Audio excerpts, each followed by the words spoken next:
I don't want to out you, but tell your audience what you told me about Bernie Sanders. Because you know how popular he is, and you know how unpopular it will be for you to tell your audience this, because there's this huge contingency. What did I tell you about Bernie He said he's just another filthy commie who wants to take everyone's stuff. That's what you told. I have the message on Twitter. Do you? Yes.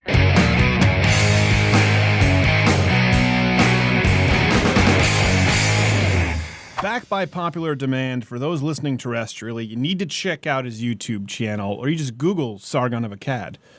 He's the first search result now. We have Milo taking over Nero, and we have this guy taking over Sargon. It's crazy. It's crazy talk. Sargon, do you still go by the pseudonym, or do I use your real name? You know, I really don't mind. A lot of people use the pseudonym just because it's easier. But I don't mind. My name's Carl, or you can call me Sargon. I do not mind. But Carl, you have to admit, it's kind of a funny name for someone as sort of dominating as you are, as a type A personality. Carl. A type A personality? What's that? I don't know. Your beard and your anti-feminism. You know, your oppressive regime on YouTube. I'm not gonna lie. I should get a shirt just like, patriarch or something. New world leader. Carl. Yeah. Well, Carl is actually always, when I started stand-up, and it's just bled into the show, whenever I would do an imaginary character, I would always use Carl, because for some reason it would elicit a laugh. It would just be like, all right, Carl, and it'd be like Jesus yelling at Carl or something. It's just kind of the quintessential name. I think of the unicorn from YouTube. Carl? The unicorn who needs the kidney, gets his kidney ripped out. That's Charlie. Charlie. There's a Carl in there somewhere. I don't think there is. Carl and Charlie are basically the same word. Not gay Jared doesn't know what he's talking about. I rarely do. He wakes up at 10 o'clock and calls in and, oh, my iPad broke. All right. So a lot has happened since you were last on. So last you were on, we went for like 4 hours. We talked about feminism. You were kind of new to me as far as I was coming across your content more, and I said, I have to have this guy on. And we were sort of talking about police brutality, but that was before the Black Lives Matter really picked up and Mitsu. Yeah. Because I remember you were kind of making the case that you understand. We both said, yeah, we can definitely agree there are some cops who are out there who are out of line. Has your perspective changed a little bit since they've gone full bore and Black Lives Matter has become just so corrosive to the campus experience? I don't, not to lead you. Yeah, no. It's fine.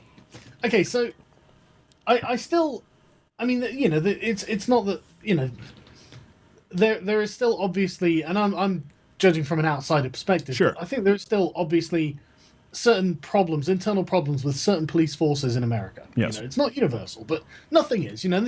This is one of the things I always get annoyed when I have to talk about these sort of things, because you always got to say, well, it's not every single individual one, and it's like, why do I even have to make that distinction? Right. Of course. Like gay guys can be really annoying.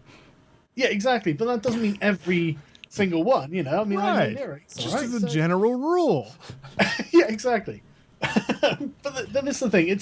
There's definitely still a problem, but the Black Lives Matter folks really are not helping themselves. And they've definitely, oh my God, they've definitely ruined their own PR. They're just busy peeing in their own bathtub. I just don't understand what they're doing and why they're doing it. Well, Mitsu was so bad, and I talked about this on air, because you're a reasonable person. I like to think of myself as a reasonable person, and like I said, we both conceded, like, yeah, there's some of this that's going on. I think last time we spoke, I leaned more toward they're exaggerating, and I err on the side of not all cops are as bad as I think, and you sort of erred on the other side, and now we're probably both closer toward the middle. Yeah, probably, yeah. But I think if you read the story, it wasn't Mitsu, it was Princeton, where they went into the library where kids were studying. Yes. And one of them said, F you and your white tears. F your white tears. Your white tears bring me joy. And I was sitting there, I was going, okay, the girl's crying, black girl's yelling this. What she didn't understand, that girl, and this is reflective, of course, of the entire country, what that Black Lives Matter did to that white girl was made her boyfriend next to her a racist for the rest of his life.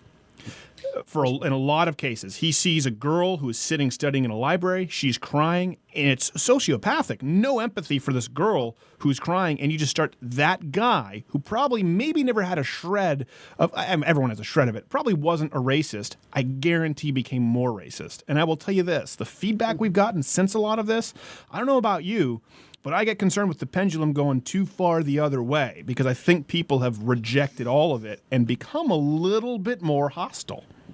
Well, I noticed you guys had Martin Luther King Day in America recently. Yes. And just the you've gone blue. No, that's okay. It's just Jared is slacking. Okay.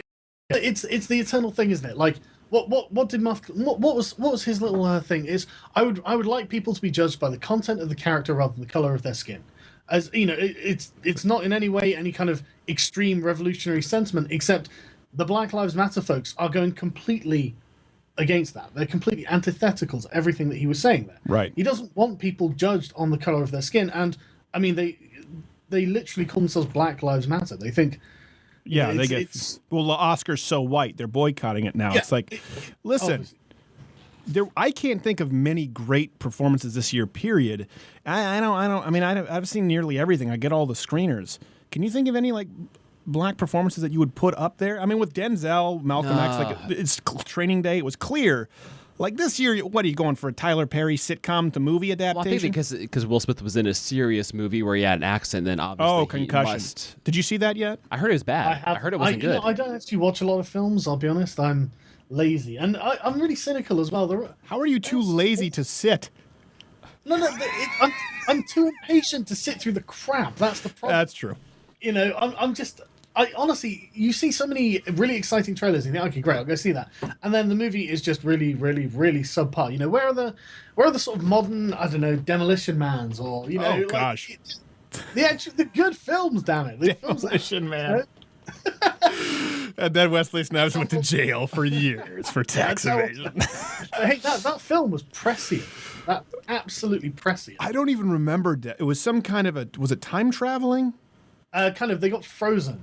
Because they were, and they get woken up in PC heaven. That's where everyone is afraid of violence. They don't swear. They don't eat meat. Everything is, all the testosterone has been drained out of society. The juice is gone, and then you have like Sylvester Stallone, huge hulking guy. Right. He's like a huge Hulk. He's like 5'6". I wouldn't say huge. Well, yeah, but he's lean. Like, he's also about 5'6" across. No, he's not. We actually had. Do you have Planet Hollywood in the UK at all? No. Well, I've never. You've never been there? It's like it's one of those things. Like the food's okay, but you go in and every Planet Hollywood has designated sort of film memorabilia, and so Montreal was a little bit late on the trend. So we got Stallone's Judge Dredd costume. And people are coming around to see it. It was so small you could fit it in your back pocket. Like really? Not. Yeah, he's not. He's just really lean. He's the camera can trick you that way. Like Tom Hardy's what 5'8". 5'8", 5'9". This is the guy playing Bane. So it's all a parlor trick. But I want to go back to MLK point because that's a good point. Yeah. Sure. So I'm one of those people that there are a lot of people who are imperfect and maybe aren't necessarily overall good people, but who had good ideas. And I think it was sort of a widely accepted truce with Martin Luther King Jr. that even conservatives we're not going to bring up his serial philandering or his doping because he had good ideas that we can all agree with. Let's focus on the ideas. That's gone now because Black Lives Matter pushed it so hard. For the first time, people were giving me guff for posting, quotes from MLK, like that dope fiend cheater. And it's like, well, we knew it, but we kind of just didn't talk about it. So again, the pendulum's going the other way. That's really bizarre because in the UK we're currently having there's a hashtag called Rhodes Must Fall. I'm sure that you can Google Cecil Rhodes if you want to see a litany of his crimes, but what. He wasn't, he was a product of his time. He was an imperialist. He was a colonialist. Right. So he wasn't, he wasn't the sort of person who morally in the modern day stands up very well to scrutiny. Sure. But he did do some things. And one of the things that he did was, with his fortune, I don't know, established a college or something. And so what they did is they set up a statue of him at this college that he established, that he financed. Because, that's what they used to do to... Right. Famous figures who were also philanthropic, and now they want to remove the statue because of the fact that he was a man of his time, and it was acceptable to be a racist, imperialist, colonialist at the time.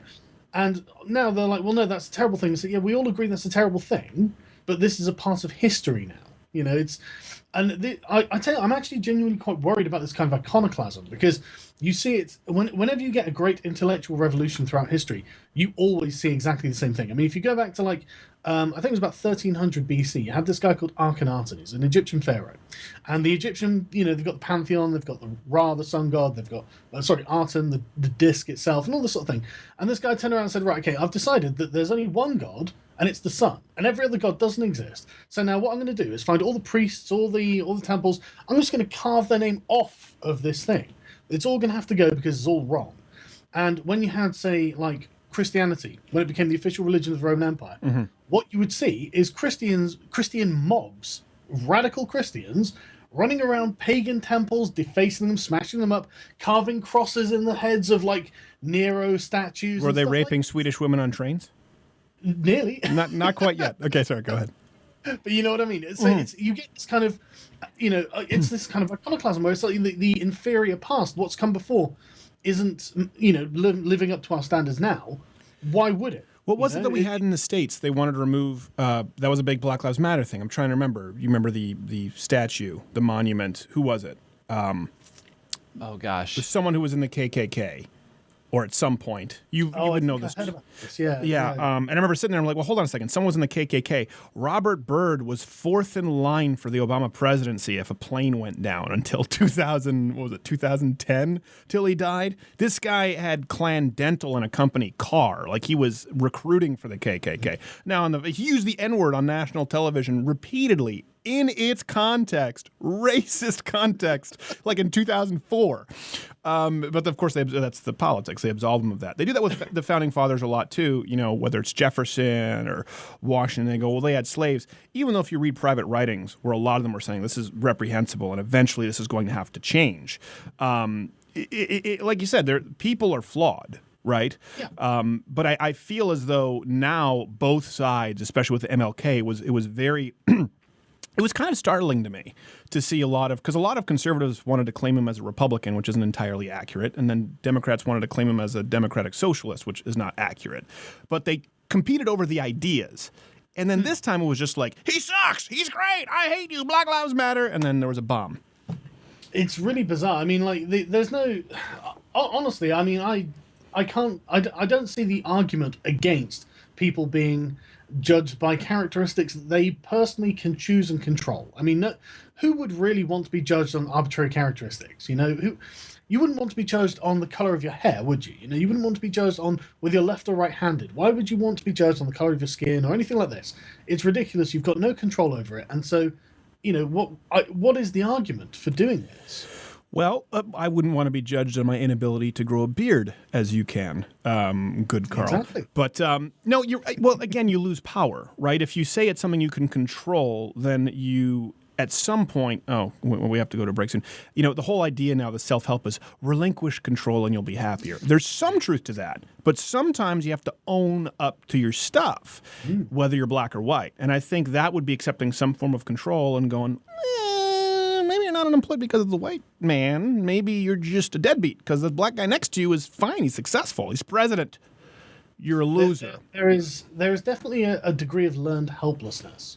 And I do think a lot of it comes from the Democratic Party in your country. The nerve. And I'm the sort of person who would vote Democrat, so just so you know. Still? I'm still a dirty liberal. Yeah. All right. Well, we'll bring him on after the break because, little known fact, he's not as liberal as he thinks. Sargon of Akkad, Louder with Crider. Stay tuned. We're back. Sargon of Akkad. Just Google him and you will find him first before any actual historical figure. So you say you're a liberal. I have a bone to pick with you here. I don't want to out you, but tell your audience what you told me about Bernie Sanders. Because you know how popular he is, and you know how unpopular it will be for you to tell your audience this, because there's this huge contingency. What did I tell you about Bernie He said he's just another filthy commie who wants to take everyone's stuff. That's what you told. I have the message on Twitter. Do you? Yes. That must be a filthy commie. Yeah, exactly. You're like, he's just another commie. You were drunk. Plead it. It was cider and cigars. No. He's. I don't think he's a communist. Because the thing is, to be an actual communist, you've got to be some sort of crazy radical. I mean, there's a difference between 90%. and like full on comedy. Yeah, even like a democratic socialist and a communist. But that was the point. And my point is, I definitely have seen it, whether it's people like you or Joe Rogan, people out there who are anti-authoritarian. And I know that you know full well that economic authoritarianism is still authoritarianism. Oh yeah, absolutely. Who avoid that topic because he's so popular online. And I've spoken with some people behind the scenes who are like, yeah, I agree with you, but he's like the new Ron Paul, where if you say anything. Yeah, people, I mean, as far as if you say anything, his hordes of followers come over. Like, we did that video on Bernie Sanders.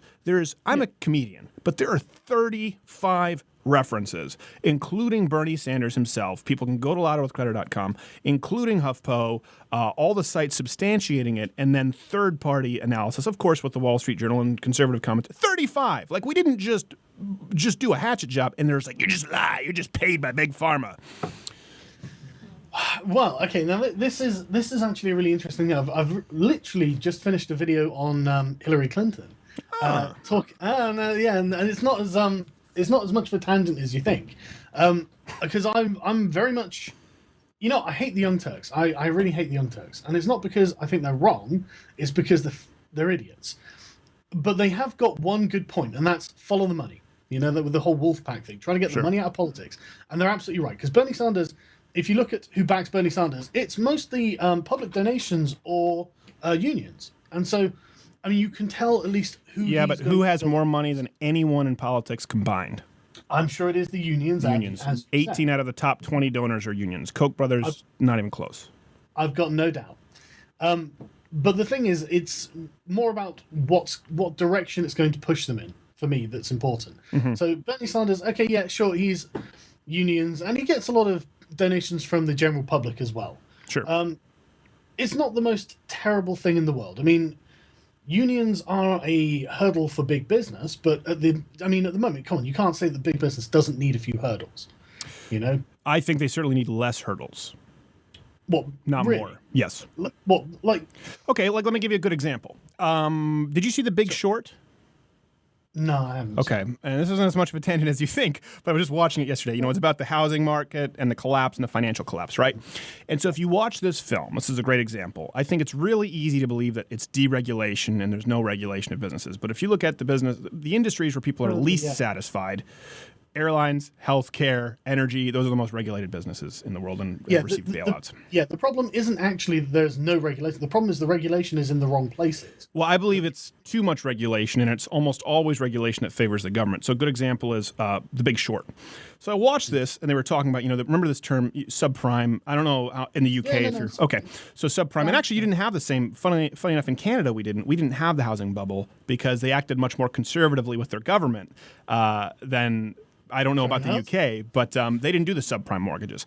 So I don't think we did. I don't think we did either. I'd have to check, but at least it wasn't something that was a big deal over here. So. Right. So for those people who don't fully understand it, I get it's kind of complicated, and The Big Short deliberately makes it more complicated. Subprime was basically you have no business being in that house, but you're getting a mortgage anyway. You're putting 5% down. Your credit score is 550, and you're getting a $400,000 house. Right. This is a house you can't afford, but here you can't afford. Right. Anyway. So you watch this whole film. Big Short, and it shows about predatory lending was a term that was thrown out, right? And I say this because this is the Bernie Sanders argument. It's all about big banks. So, by the way, gave more to Obama than McCain or Romney, particularly Goldman Sachs.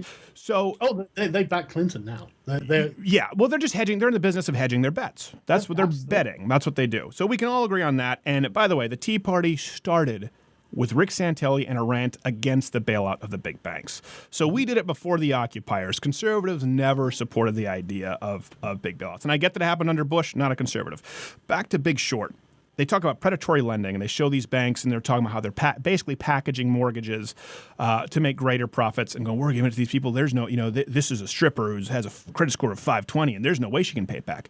At no point do they mention Fannie Mae, Freddie Mac, which basically was the reason for this, right? Banks were pressured into, and basically in the name of sort of economic equality was a big portion of it. The government guaranteed these loans saying, hey, you can't be mean and not let this family have a home. It's the bedrock of the economy. Everyone deserves a home. So logically, you go, well, hold on a second. Predatory lending.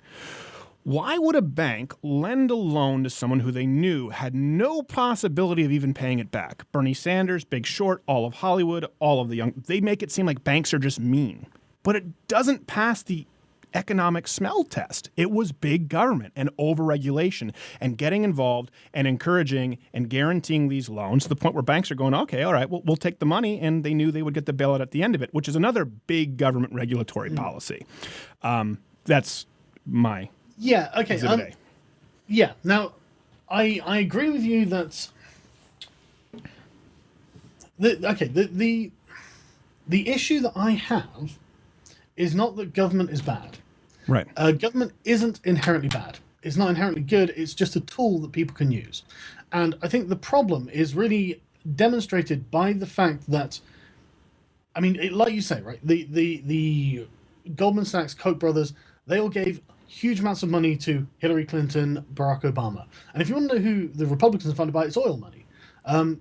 And so, Jeb Bush, mostly funded by oil companies. Sorry, I didn't know. I'm not supposed to. Well, that's where we are in terrestrial, but we have to go to a break soon, right? All right. Right. What do we have? What do we have here, Jay? Well, hold on. We'll do the web extended version so your people can get this whole context. What do we have? 30 seconds? All right. So listen, Sargon of Akkad YouTube channel. You want to hear the extended version or watch the video stream, go to louderwithcrowder.com, because now he's going to go off the rails.